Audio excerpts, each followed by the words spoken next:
ജീവിതം സുന്ദരമാണ്. അത് പക്ഷേ ജീവിതത്തോടുള്ള നമ്മുടെ സമീപനം അനുസരിച്ചാണെന്ന് മാത്രം. എപ്പോൾ വേണമെങ്കിലും താഴെ വീഴാവുന്ന ഒരു പളുങ്കു പാത്രമാണ് ജീവിതം. നിലനിർത്താൻ ആഗ്രഹിക്കുന്ന ബന്ധങ്ങൾക്കിടയിൽ യഥാർത്ഥ സ്വഭാവം പരസ്പരം മനസ്സിലാക്കണം. ചിലപ്പോൾ ബന്ധങ്ങൾ നഷ്ടപ്പെട്ടേക്കാം, പക്ഷെ കൂടെ നിന്നാൽ അവരെന്നും ഉണ്ടാകും. പുറമേ നിന്ന് നോക്കുമ്പോൾ സന്തോഷവാന്മാരാണെങ്കിലും മിക്ക മനുഷ്യർക്കും അവരവരുടേതായ പ്രശ്നങ്ങളുണ്ട്. അതിനാൽ നമുക്ക് ചുറ്റുമുള്ളവരെ അടുത്തറിയാൻ ശ്രമിക്കണം. നമ്മൾ ധനികനോ കുലീനനോ കഴിവുള്ളവനോ വിദ്യാസമ്പന്നനോ ആരുമായിക്കോട്ടെ, മറ്റുള്ളവരോട് എങ്ങനെ പെരുമാറുന്നു എന്നത് അടിസ്ഥാനമാക്കിയാണ് നമുക്കുള്ളിലെ വ്യക്തി രൂപപ്പെടുന്നത്. നിങ്ങൾ ഒരുപാട് മാറിപ്പോയി എന്ന് ആളുകൾ പറയുമ്പോൾ അതിനർത്ഥം അവരുടെ ഇഷ്ടത്തിനൊത്ത് പ്രവർത്തിക്കുന്നത് നിങ്ങൾ നിർത്തി എന്നതാണ്.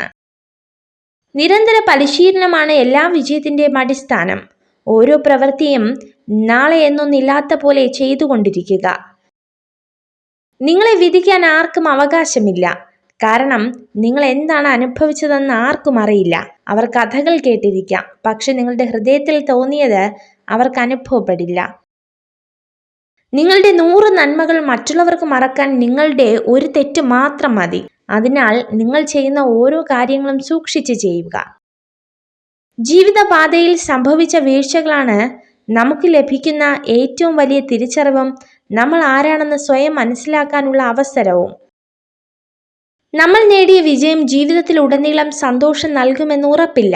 അതുകൊണ്ട് തന്നെ എപ്പോഴും മനസ്സിനെ സന്തോഷമാക്കി വെക്കണം. കാരണം സന്തോഷമുള്ള മനസ്സ് എപ്പോഴും നമ്മളെ വിജയത്തിലേക്ക് നയിക്കും. ദേഷ്യത്തെ പേടിക്കേണ്ട, അത് സ്നേഹം കൊണ്ടാണ്. അവഗണനയെ പേടിക്കണം, അത് വെറുപ്പാണ്. തെറ്റ് ചെയ്യുന്നവർക്ക് സത്യം ഒളിപ്പിച്ചു വയ്ക്കാൻ ഒരു പ്രത്യേക കഴിവുണ്ടായിരിക്കും. പക്ഷെ സത്യം പറയുന്നവന് ഒളിപ്പിച്ചു വയ്ക്കാൻ ഒന്നും തന്നെ ഉണ്ടാവില്ല. തണൽ നൽകിയ വൃക്ഷങ്ങളെല്ലാം വെയിൽ കൊണ്ടിട്ടുണ്ട്. ഫലം നൽകിയ വൃക്ഷങ്ങളെല്ലാം കല്ലേറ് കൊണ്ടിട്ടുണ്ട്. സ്നേഹം നൽകിയ മനുഷ്യരെല്ലാം ഹൃദയം പൊട്ടി കരഞ്ഞിട്ടുമുണ്ട്. മനോഹരമായ 1000 മുഖത്തേക്കാൾ ഹൃദയം മികച്ചതാണ്. അതിനാൽ മുഖത്തേക്കാൾ മനോഹരമായ ഹൃദയമുള്ള ആളുകളെ തിരഞ്ഞെടുക്കുക. ഒരു പുരുഷൻ ഒരു സ്ത്രീയെ 5 സെക്കൻഡിൽ കൂടുതൽ തുടർച്ചയായി നോക്കിക്കൊണ്ടിരുന്നാൽ അതിനർത്ഥം അയാൾ ആ സ്ത്രീയെ മോഹിക്കുന്നു എന്നാണ്. വിഷമങ്ങൾ നേരിടുമ്പോൾ ക്ഷമയാണ് ധീരത. നിരാശകളുടെ ഇരുൾമുറിയിൽ തളർന്നിരിക്കാതെ പ്രതീക്ഷയുടെ വെളിച്ചത്തിലേക്ക് മനസ്സിനെ നയിക്കുക. നിങ്ങൾ ഈ വീഡിയോ കണ്ടതിന് നന്ദി. ഇതുപോലുള്ള കൂടുതൽ വീഡിയോകൾക്കായി ചാനൽ സബ്സ്ക്രൈബ് ചെയ്യൂ.